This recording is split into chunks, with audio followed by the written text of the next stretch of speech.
Ler. Parece uma coisa tão simples, né? A gente faz isso todo dia, quase sem perceber. Mas já pararam para pensar que, na verdade, ler é uma espécie de milagre neurológico? Como é que o nosso cérebro, que evoluiu por milhares de anos, sem nem saber o que era escrita, de repente aprendeu a decifrar esses símbolos todos? É isso que a gente vai desvendar hoje. E essa citação já entrega a primeira grande surpresa. Pensa só, falar, para nós é natural. O cérebro humano já vem com essa programação. Agora, ler, não.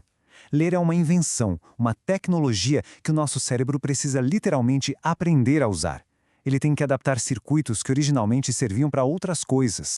E o fato de a leitura não ser algo natural traz consequências bem reais. Olha só esse dado.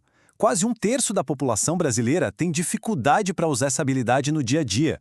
É exatamente por isso que é tão importante entender como essa aprendizagem acontece e o que a gente pode fazer quando ela não vai pelo caminho esperado. Então, nosso roteiro para entender tudo isso vai ser o seguinte.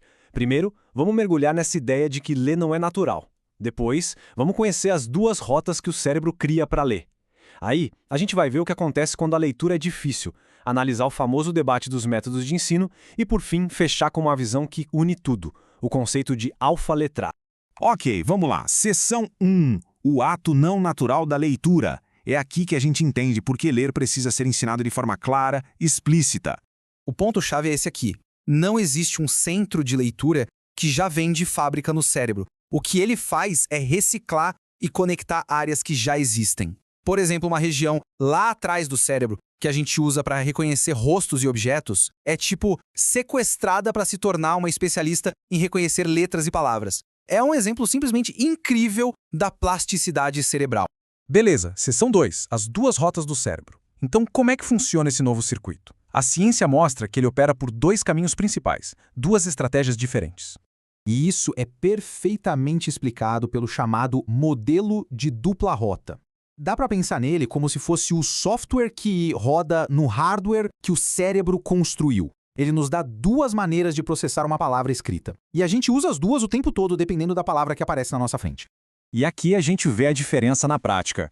De um lado tem a rota fonológica, que é o nosso decodificador interno. É o caminho lento, que exige esforço, que a gente usa para sondar uma palavra nova, letra por letra, som por som. Do outro lado, tem a rota lexical, o nosso dicionário mental. Esse é o caminho rápido automático que reconhece palavras que a gente já conhece, tipo casa ou bola, de forma instantânea, como se tirasse uma fotografia. E se tornar um leitor fluente, nada mais é do que a jornada de construir e fortalecer essas duas rotas. Tudo começa lá na fase logográfica, quando a criança reconhece o logo de uma marca famosa, mas não as letras. Depois, ela entra na fase fonológica e começa a construir a rota lenta, a da decodificação. E aí, finalmente, com muita prática, ela chega na fase ortográfica. É quando a rota lexical, a rápida, assume o controle para milhares de palavras, liberando o cérebro para focar no que realmente importa, a compreensão. Certo, seção 3. Quando a leitura é difícil. Mas e quando essa jornada não é tão simples assim? Vamos falar um pouco sobre as dificuldades de aprendizagem. A definição aqui é muito clara e super importante. Uma dificuldade de aprendizagem, como a dislexia, por exemplo, é uma desordem neurológica. Ela afeta o jeito como o cérebro processa as informações. E o ponto crucial é, não tem absolutamente nada a ver com a inteligência da pessoa. E é fundamental a gente derrubar alguns mitos. Dificuldade de aprendizagem não é preguiça, não é falta de esforço, não é baixo QI. É, na verdade, uma diferença na fiação do cérebro. Alguém com dificuldade de aprendizagem pode ser extremamente inteligente, mas o cérebro dessa pessoa enfrenta desafios bem específicos para conseguir automatizar o processo da leitura. Seção 4. O grande debate dos métodos. Bom, se o cérebro precisa aprender a ler, qual é a melhor forma de ensinar? E isso nos leva a um debate histórico e fundamental na pedagogia.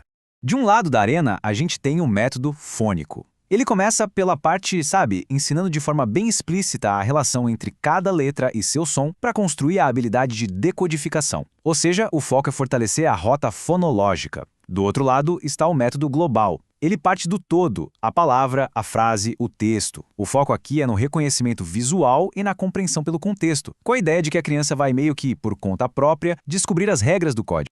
Então, no meio dessas duas filosofias, para onde a ciência aponta? Bem, os estudos compilados por Sebra e Dias mostram um conjunto bem grande de evidências a favor do método fônico, aquele que ensina diretamente as regras do jogo. A pesquisa sugere que essa abordagem é especialmente importante para garantir que a rota fonológica, a do decodificador, seja construída de uma forma bem sólida. Vamos para a nossa última sessão, uma visão holística, alfa-letrar. Mas e se o debate não for sobre escolher um lado ou outro? E se a verdadeira solução for integrar o melhor de cada abordagem? É aqui que entra a figura importantíssima de Magda Soares, uma pesquisadora que dedicou a vida a entender esse processo. Ela sempre argumentou que essa briga entre os métodos era um falso dilema e que isso, na verdade, estava prejudicando a alfabetização no Brasil. A solução que ela propôs é brilhante, o conceito de alfaletrar. É a união de duas coisas que não podem ser separadas.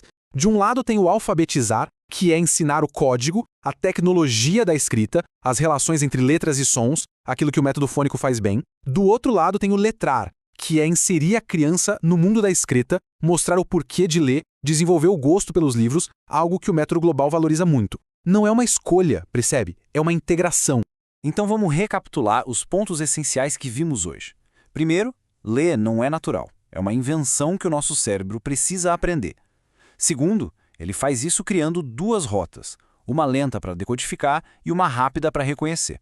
Terceiro, o jeito como a gente ensina impacta diretamente a construção dessas rotas no cérebro. E por último, a visão mais completa que temos hoje é a que une o ensino do código com o uso social e significativo da leitura. E tudo isso nos leva a uma reflexão final. A neurociência já provou que aprender a ler, literalmente, reconecta e muda o cérebro de um único indivíduo. Então, a pergunta que fica no ar é: qual é o poder transformador da alfabetização plena para toda uma sociedade?